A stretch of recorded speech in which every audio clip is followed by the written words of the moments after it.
Eu saúdo a todos com a paz do Senhor. Os irmãos podem tomar assento.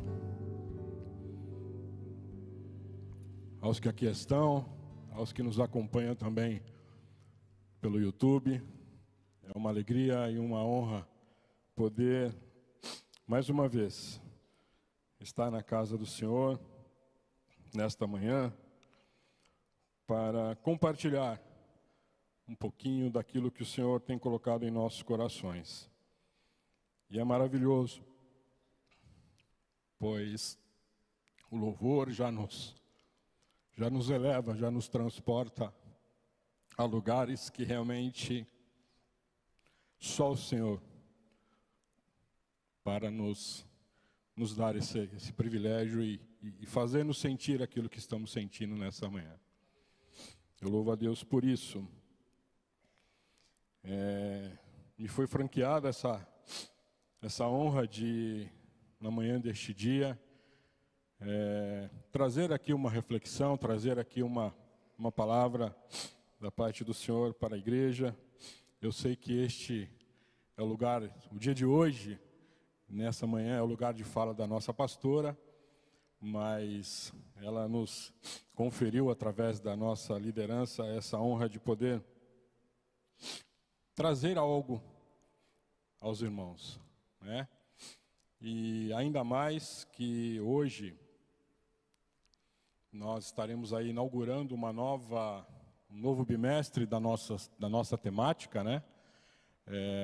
Aos que estão aqui conosco pela primeira vez, a nossa igreja, desde o início do ano, tem trabalhado num plano temático ao longo desses meses que se passou, desde janeiro, e aí a cada 2 meses nós temos uma nova temática. Nós começamos com Esperando o Melhor, e depois falamos do amor que transforma. O bimestre passado nós falamos de Servindo com Propósito, e a partir de hoje, a partir deste domingo, até durante os próximos 2 meses, nós estaremos falando sobre a temática de Alcançando a Todos, né? Que é um dos mandamentos, que é uma das ordenanças que foi deixada através de Jesus Cristo, e de alcançar, e de falar, e de pregar. E é um pouquinho disso que eu vou conversar com os irmãos hoje, trazer aquilo que o Senhor colocou em meu coração. Antes, porém, lembrar também que a missão da nossa igreja, a missão da DR, ela tem alguns pilares, alguns propósitos, e um deles é a evangelização. E a temática de Alcançando a Todos passa fundamentalmente pela evangelização. É algo que não tem como alcançar absolutamente ninguém se não for pelo evangelho, se não for pela pregação da palavra, se não for pelo discipulado, enfim, todas as variantes que o evangelismo ou a evangelização nos traz.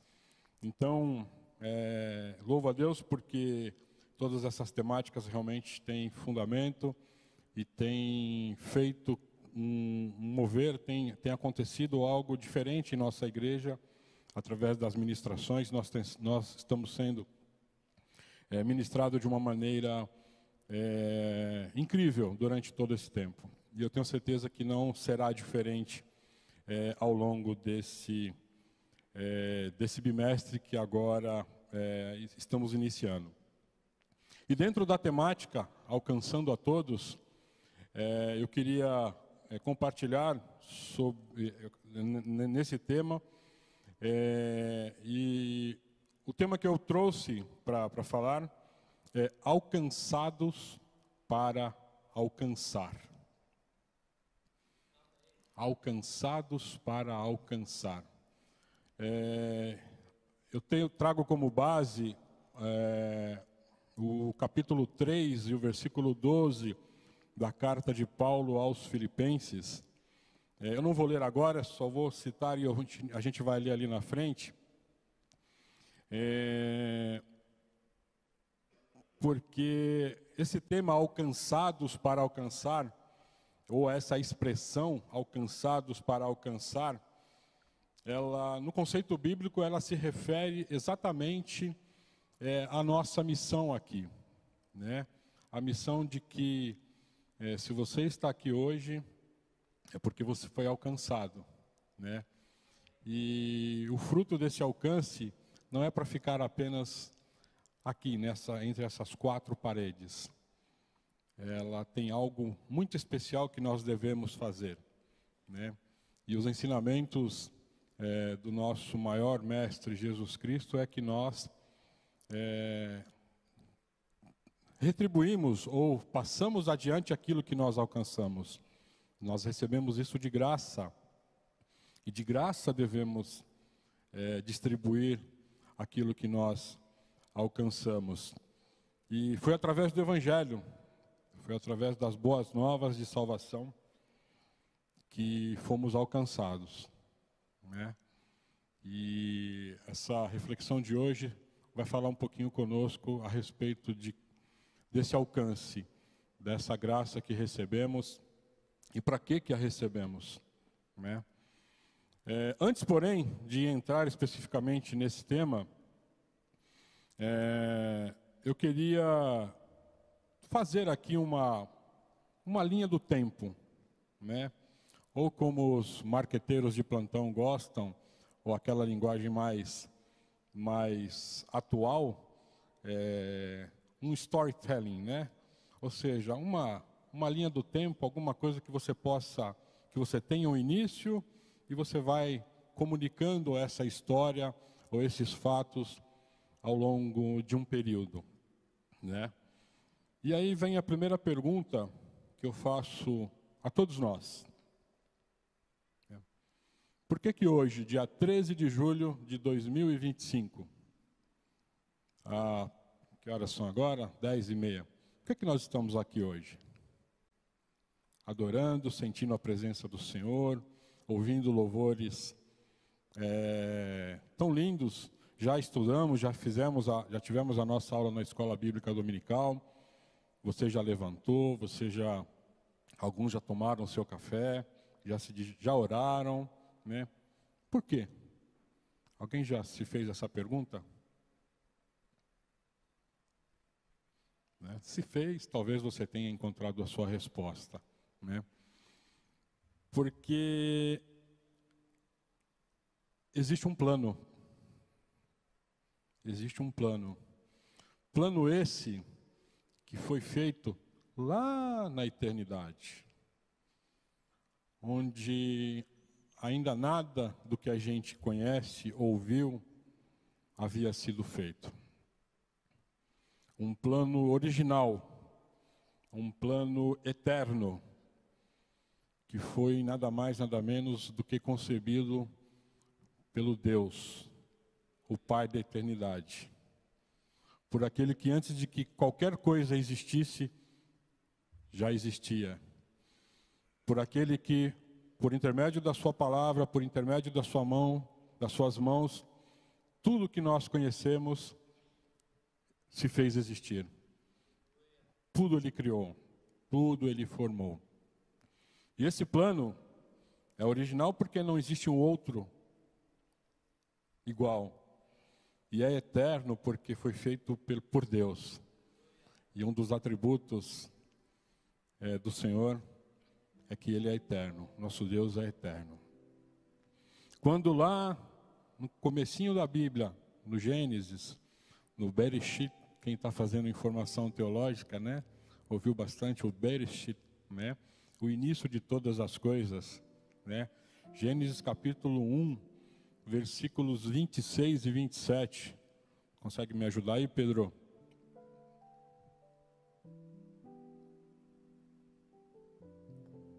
Esse plano, ele passou a ser colocado em prática.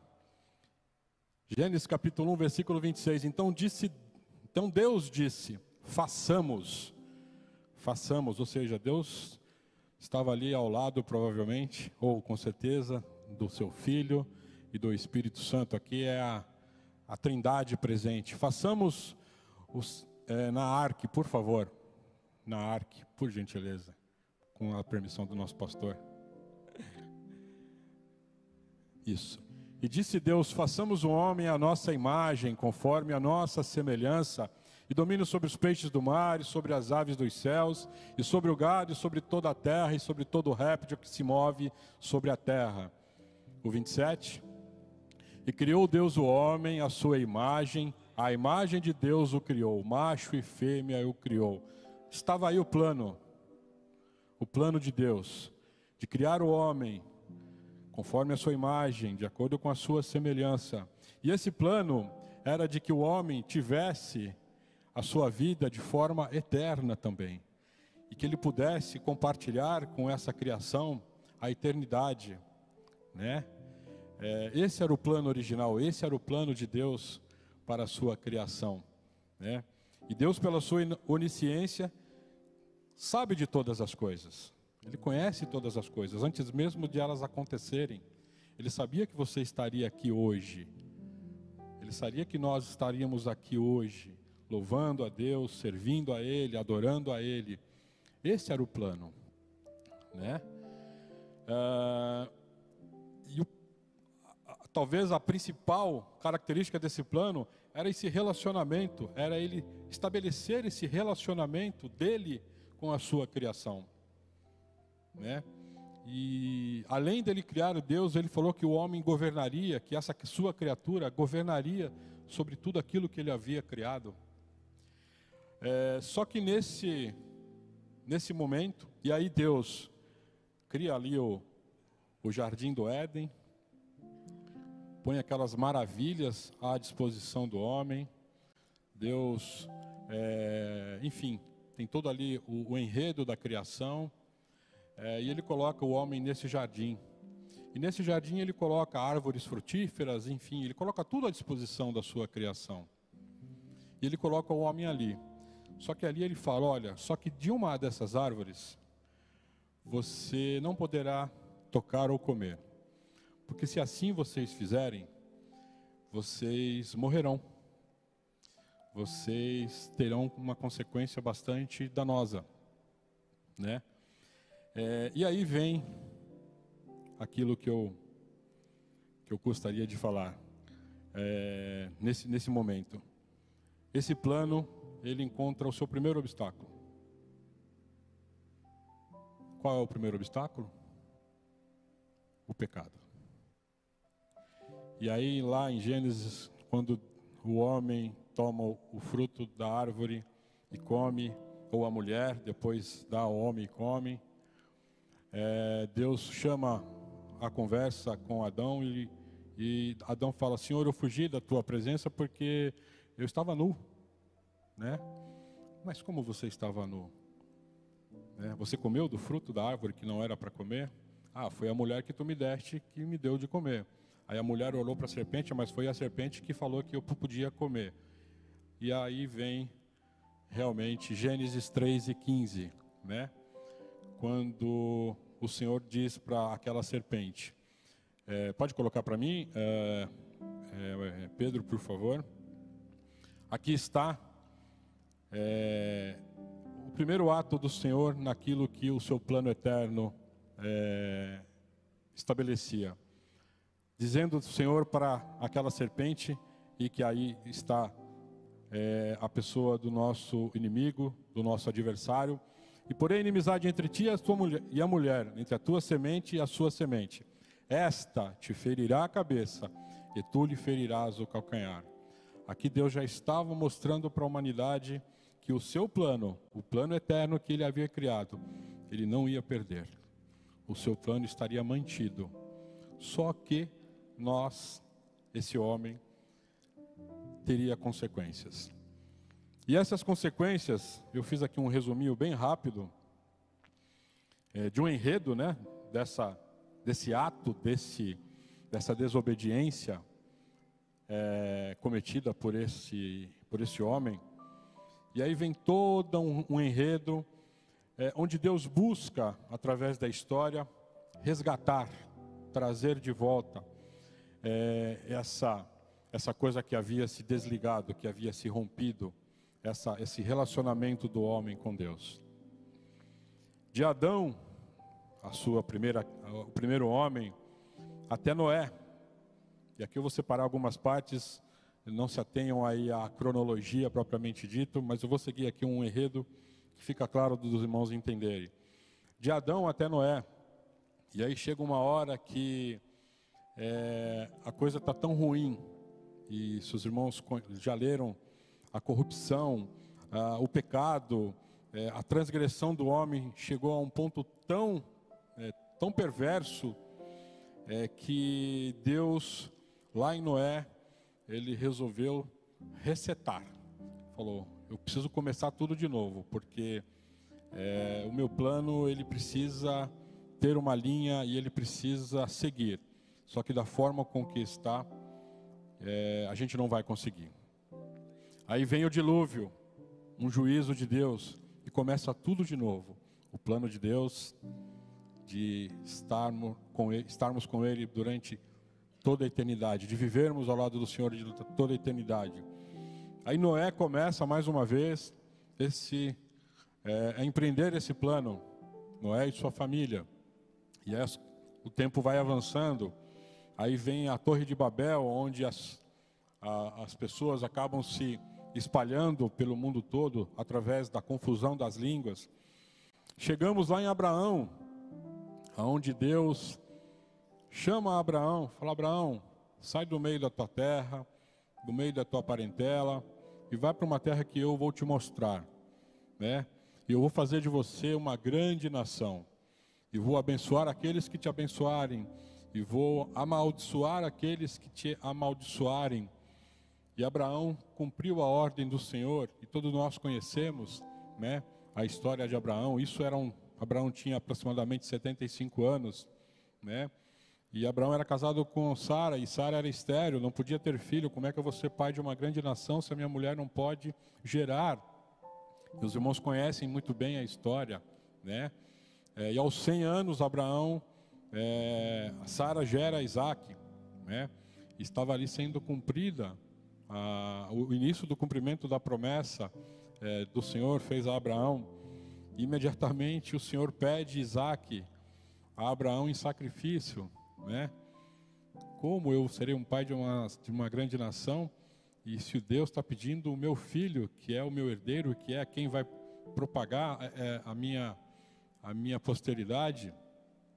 E de novo Deus mostra para a humanidade que Ele tem um plano. Ele leva até Abraão um cordeiro, para que no lugar do seu filho, esse cordeiro fosse sacrificado. E a história segue. Vem Isaac, né? Isaac tem Jacó e Esaú. Jacó, toda a história de Jacó, tem lá os seus 12 filhos. Um deles, José. José vai para o Egito, né? E lá tem todo, inclusive foi tema de uma das últimas mensagens, pastor Wallenstein, tem toda a sua história. E os 70 e poucas pessoas que entraram no Egito, após 400 anos, eram mais de 2,5 milhões de pessoas. E o plano de Deus está sendo conduzido, né? Deus estabelece em Israel o povo que iria levar adiante esse plano, mostrar ao homem, mostrar à humanidade que esse plano de redenção, de resgate, estava sendo conduzido, estava sendo traçado, né? E ao êxodo, essas pessoas, esse povo sai do Egito e vai até uma terra que havia sido prometido para eles. E por conta de tudo aquilo que os irmãos sabem, desobediência, dúvida, infidelidade, o povo fica perambulando durante 40 anos no deserto. Mas finalmente eles alcançam aquela terra após o êxodo. E aí tem a conquista da terra. Vem Josué, um grande conquistador. Israel estabelece ali as suas cidades fortes, cidades refúgios, né? É estabelecido para o governo daquele povo juízes, né, sobre aquele povo. E os estudiosos da Bíblia sabem que durante um bom tempo esse povo foi governado ou foi dirigido por esses juízes. É o plano de Deus dando seguimento. Aí chega um determinado momento que o povo não quer mais os juízes. O povo olha do lado, o país vizinho tem o rei, o outro tem o rei, nós não temos o rei. Chega um momento em que o profeta Samuel se dirige ao Senhor e fala: Senhor, o povo rejeitou a mim, né, ou rejeitou aos juízes. E o Senhor fala: não foi a vocês que eles rejeitaram a mim. E se nós olharmos ao longo da história, principalmente do Antigo Testamento, o povo de Deus, ele tem esses altos e baixos, né? E o Senhor os abençoa, e eles se alegram. Daqui a pouco eles de novo se desviam ou cometem pecados, e eles vão lá e vem o juízo, e fica nesses altos e baixos. O povo quer um rei, vamos dar a ele um rei. O primeiro rei foi Saul, mas eu vou me ater aqui a Davi e a sua dinastia. O que Davi era, segundo a Bíblia, meus irmãos? Era um homem segundo o coração de Deus. Olha o privilégio, né, de um homem ser reconhecido ou ser chamado segundo o coração de Deus. É algo incrível, algo maravilhoso. E Davi estabelece o seu reino, o seu reinado, toda a sua dinastia, né? E com Davi vem a toda a sua história do povo de Israel, e tempos de paz, e tempos de prosperidade. Em seguida vem os profetas, e aí começa de novo a derrocada do povo. Até que nós chegamos na queda de Jerusalém, na destruição de Jerusalém, o exílio do povo, e o plano de Deus está lá, está posto. Deus quer resgatar o seu povo. Deus quer trazer de volta esse relacionamento, reatar esse relacionamento com o seu povo. Mas o homem, eu acho que é no Salmo 51 que Davi faz aquela oração, né, de que os meus pecados... Põe para mim, fazendo um favor, Pedro, acho que é Salmo 51. Pastor Clarindo, qual é o versículo? Salmo 51.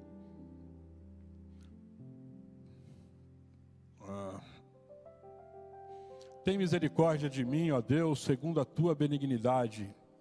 Apaga as minhas transgressões segundo a multidão das tuas misericórdias. Lava-me completamente da minha iniquidade e purifica-me do meu pecado. Porque eu conheço as minhas transgressões e o meu pecado está sempre diante de mim. Contra ti, somente pequei. Isso é Davi falando, né? Confessando os seus pecados a Deus. E fiz o que aos teus olhos é mal, para que seja justificado quando falares e puro quando julgares. Eis que em iniquidade fui formado, e em pecado concebeu a minha mãe. Essa foi a oração de um coração arrependido, daquele que era segundo o coração de Deus. O plano de Deus estava colocado. E Deus não abre mão do seu plano. Deus não nos criou para a perdição. Deus não nos criou para que morrêssemos sem Ele. Deus nos criou para a vida eterna. Deus nos criou para viver a eternidade ao seu lado. E aí veio o exílio, aí veio o silêncio. As aulas do período interbíblico, estão lembrados? 400 anos e não se ouve profecia, não se ouve uma manifestação profética. E aí nós chegamos em Jesus Cristo. Nós chegamos em Jesus Cristo, que estava lá naquele façamos o homem.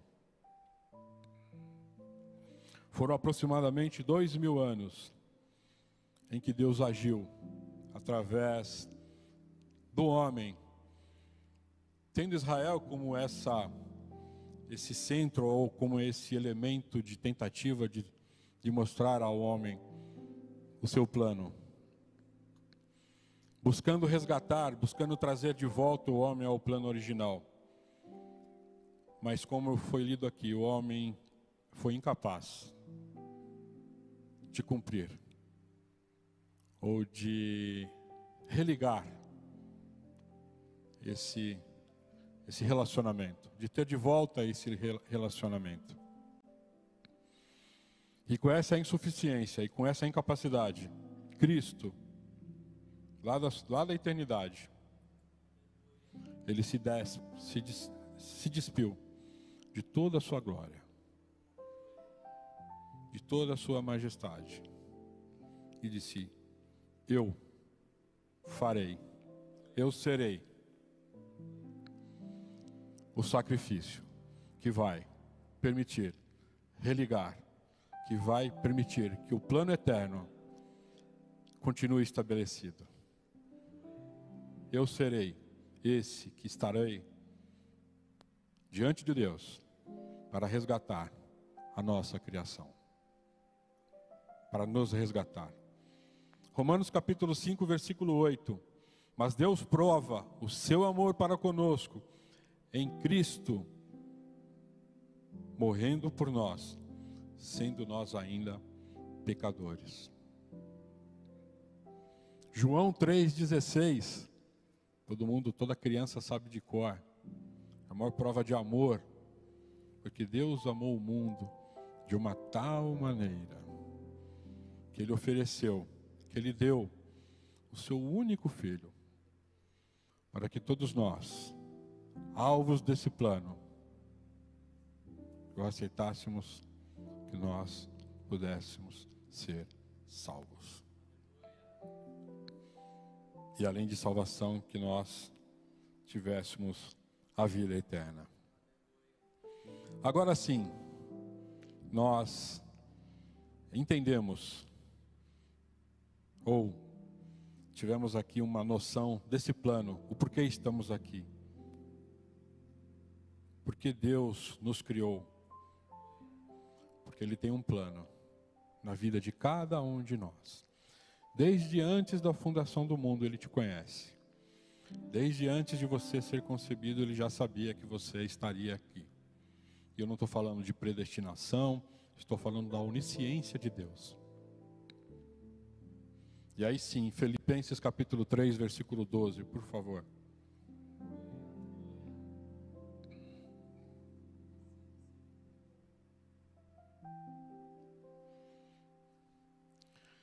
Paulo falando aos Filipenses: não que eu já tenha alcançado, ou que seja perfeito, mas prossigo para alcançar aquilo para o que fui também preso por Cristo Jesus. O Evangelho que alcança a todos refere-se à mensagem cristã da salvação em Cristo Jesus. Essa mensagem universal, de que somente em Cristo há salvação. E ela é destinada a todas as pessoas. O Evangelho não é algo que seja exclusivo, não é algo que seja velado para um ou para outro, né? Como até alguns têm tentado, né, dizer que o Evangelho é meu, é seu. O Evangelho é de todos, o Evangelho é para todos. Independente da sua origem, independente se você é milionário ou se você é um trabalhador assalariado, se você mora em mansão ou se você mora numa casa mais modesta, independente se você anda de carro ou se você anda de condução, independente da sua cor de pele, o Evangelho é para todos. O plano eterno de Deus é para todos. O sacrifício de Jesus, o seu Filho, foi para todos. Quem aqui se considera dentro do plano de Deus? Pode dizer amém? Amém. A ideia de um evangelho que alcança a todos, frequentemente é associada à grande comissão do Senhor, ide fazer discípulos, ide por todo mundo pregar o evangelho a toda criatura. E é verdade. E Paulo, quando ele fala isso lá ali aos Filipenses, ele sabe da sua incumbência, daquilo para qual ele foi chamado. E ele buscava, se nós lermos a gente vai até ler os versículos seguintes, Paulo fala que ele estava com foco, ele estava numa corrida e ele queria alcançar o prêmio dessa corrida, né? Só que ele não queria alcançar isso sozinho, ele queria e ele deveria repartir isso para todas as pessoas com as quais ele se relacionava. Paulo foi um grande missionário, Paulo abriu muitas igrejas, só que antes disso Paulo era o quê? Paulo era um perseguidor, Paulo era matador de crente, Paulo ele era totalmente contrário a essa ideologia de salvação para todos. Paulo queria estabelecer realmente o segmento da lei e não dava importância ao sacrifício de Jesus. Jesus veio, viveu, nasceu, nos ensinou e morreu. E na sua morte e ressurreição foi inaugurada a igreja, né? Atos dos Apóstolos fala isso de uma forma bastante clara, né? E a partir daí, o que eram para os judeus algo muito deles, muito exclusivo deles, passou a ser algo que nós vamos falar aqui, atributos do Evangelho ou pontos importantes e o que o Evangelho nos traz, falando de alcançar a todos. Nas suas palavras, Paulo queria também dizer da universalidade desse Evangelho, algo que nós já comentamos. Mateus 24:14, por favor. A mensagem do Evangelho é para todos, sem distinção. Nós já comentamos, Mateus 24:14. E este Evangelho do Reino será pregado só aqui em Alphaville? Só em Barueri? Só no Brasil? Em todo o mundo. Em testemunho a todas as gentes, e então virá o fim. O Evangelho é universal. O Evangelho é acessível. Atos capítulo 2, versículos 46 e 47. O Evangelho é acessível a todas as pessoas, como eu já comentei, independente da sua origem, independente de onde você esteja. E perseverando unânimes, ou seja, de uma mesma forma, todos os dias no templo, e partindo o pão em casa, comiam juntos com alegria e singeleza de coração, louvando a Deus e caindo na graça de todo o povo. E todos os dias acrescentava o Senhor à igreja aqueles que se haviam de salvar. Nós precisamos fazer desse Evangelho que nos alcançou acessível às outras pessoas. Nós não podemos reter isso que nós recebemos apenas para nós. Eu acho que todo mundo aqui tem relacionamentos na sua empresa, no seu trabalho, na escola, na família, e é tempo de nós tornarmos ainda mais acessível esse Evangelho. Queridos, o tempo está muito próximo, esse virá o fim, ele está cada vez mais próximo. Tudo que a gente está vendo hoje acontecer no mundo não é nada mais, nada menos do que o cumprimento da palavra do Senhor. Nós não sabemos a hora e nem o dia, só o Pai sabe. Mas a nossa missão, o nosso dever, nós que fomos alcançados, nós devemos propagar essa palavra e esse Evangelho, para que ele também alcance quantos e quantos e quantos forem possível. Nós não devemos reter esse Evangelho, ele precisa ser acessível. O Evangelho também tem algo extremamente lindo. O Evangelho ele é transformador. 2 Coríntios capítulo 5, versículo 17. A mensagem do Evangelho tem o poder de transformar vidas e, além do mais, de trazer esperança. Assim que, se alguém está em Cristo, nova criatura é. As coisas velhas já passaram, eis que tudo se fez novo. A partir do momento que o Evangelho te encontra, a partir do momento que o Evangelho te alcança, você é nova criatura. Não importa aquilo que você foi, ou aquilo que você fez, ou aquilo que você deixou de fazer. Importa que agora você é uma nova criatura. Que o Evangelho te transforma. E que te dá uma esperança de um dia, ao soar da trombeta, o Senhor vai te arrebatar. E o plano de Deus de eternidade, você estará inserido nele. De viver para todo sempre ao lado do Senhor. Esse Evangelho transforma. O Evangelho traz também algo extremamente interessante e importante, que é isso que nós estamos vivendo exatamente no dia de hoje. O Evangelho que alcança todos, ele traz comunhão. O Evangelho promove a união entre as pessoas, de novo, independente das suas diferenças. Louvamos a Deus que vivemos num país que ainda nos permite isso. Louvamos a Deus que nós temos a liberdade de abrir as nossas portas e falar do Evangelho do Senhor. Eu não sei se alguém viu essa semana, eu não sei se aquilo era real ou não. Se não me engano, na África, na Nigéria, alguns irmãos, alguns crentes sendo literalmente massacrados, mortos, metralhados por pregar o Evangelho, por se reunir numa igreja, por tentar a comunhão. E nós temos essa liberdade.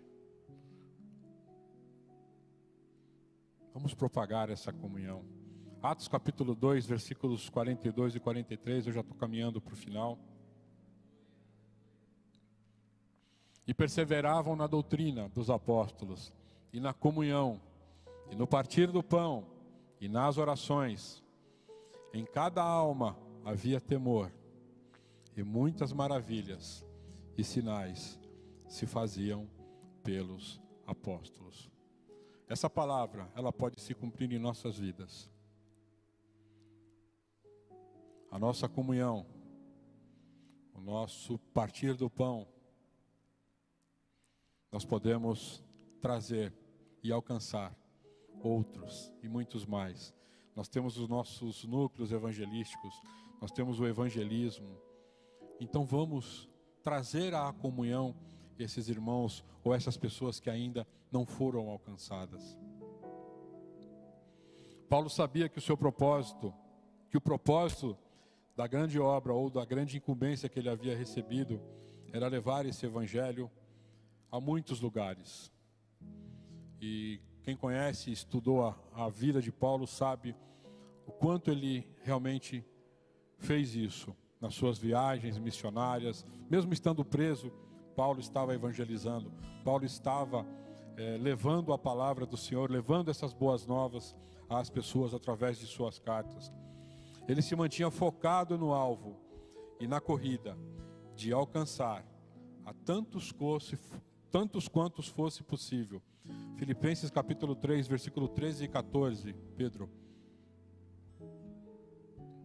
Irmãos, quanto a mim não julgo que já haja alcançado, mas uma coisa faço, e é que, esquecendo-me das coisas que ficaram para trás e avançando as que estão diante de mim, prossigo para o alvo, pelo prêmio da soberana vocação de Deus em Cristo Jesus.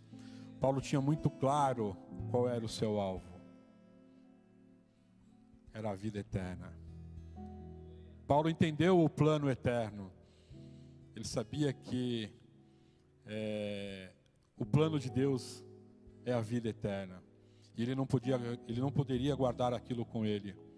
Ele estava prosseguindo. Ele estava divulgando, ele estava espalhando, ele estava falando para alcançar quantos tanto ele pôde alcançar. Passaram-se mais 2000 anos desde que Cristo andou por aqui. E essa mensagem continua sendo um convite para todos nós que já fomos alcançados e que conhecemos o amor de Deus e que conhecemos o poder desse amor e que já experimentamos essa transformação.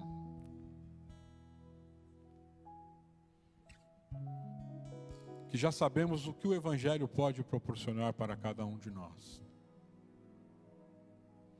Que nós também sejamos impulsionados, que nós também sejamos motivados, como Paulo escreveu aos Filipenses.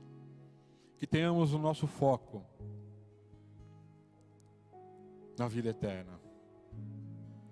E que nós, através do santo e vivo caminho que o Senhor abriu, através da sua morte e da sua ressurreição, possamos alcançar, já que somos alcançados, ou que fomos alcançados, possamos alcançar e levar este Evangelho a todos quantos nós pudermos. Hoje nós estaremos participando de um ato tão lindo, o Leandro já falou, que vai lembrar todo o sacrifício de Jesus. Vai lembrar que através da sua vida, Ele nos traz a lembrança de que o plano eterno, aquilo que Ele planejou para nós, está de pé. E que se nós formos alcançados, nós devemos também, como Ele fez durante o seu ministério, alcançar a muitos. E que não fiquemos apenas nesse ato simbólico. Viemos, tomamos a ceia, nos alegramos e saímos daqui e nada mais. Que a cada mês, ou que a cada dia, que a cada celebração, que a cada ministração, nós possamos entender que fazemos parte desse plano. O plano de vida eterna. O plano de estar com o Senhor para todo sempre. O autor desse plano está aqui. Eu não sei se todos aqui são crentes, já aceitaram a Jesus como seu único e suficiente Salvador. Mas eu queria, na permissão do pastor, nós nos colocássemos em pé. E eu gostaria de perguntar, se há alguém aqui nessa manhã que ainda não foi alcançado, ou que se sente fora desse plano, que não se sente participante desse plano eterno, de salvação, de vida eterna, de estar para sempre com o Senhor. Se você puder dar um sinal e vir até aqui para que nós possamos orar por você. Um plano para salvar, um pacto para selar. O plano de Deus é de nos dar a vida eterna. O plano de Deus é que ninguém se perca. O pecado veio trazer essa divisão, veio trazer essa dúvida. Será que realmente eu faço parte desse plano? Será que esse plano realmente está acessível a mim? Eu quero te dizer nesta manhã, e a Bíblia nos faculta isso. Sim, todos nós fazemos parte desse plano. Todos nós temos espaço, cabemos nesse plano. Se você ainda não se decidiu, Deus te dá essa boa notícia.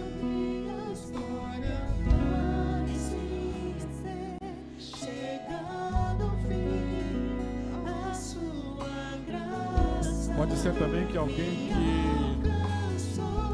que já fez parte desse plano ou já se sentiu parte desse plano, mas que agora, por qualquer motivo, se acha indigno de fazer parte ainda do plano. Se você quer revalidar esse plano, ou se você quer revalidar esse compromisso, e você quiser também vir à frente, fique à vontade, nós podemos orar por você também.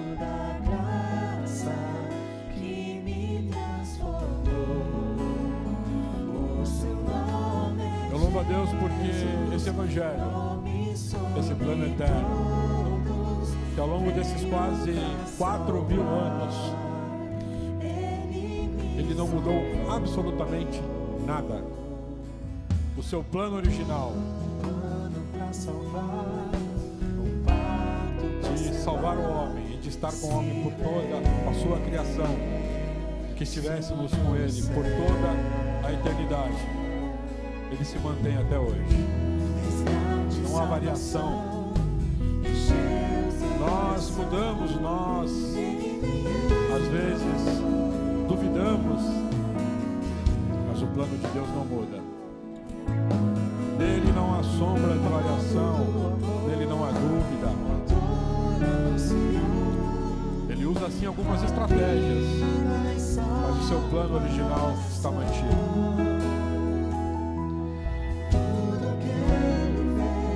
Louvado seja o nome do nosso Deus.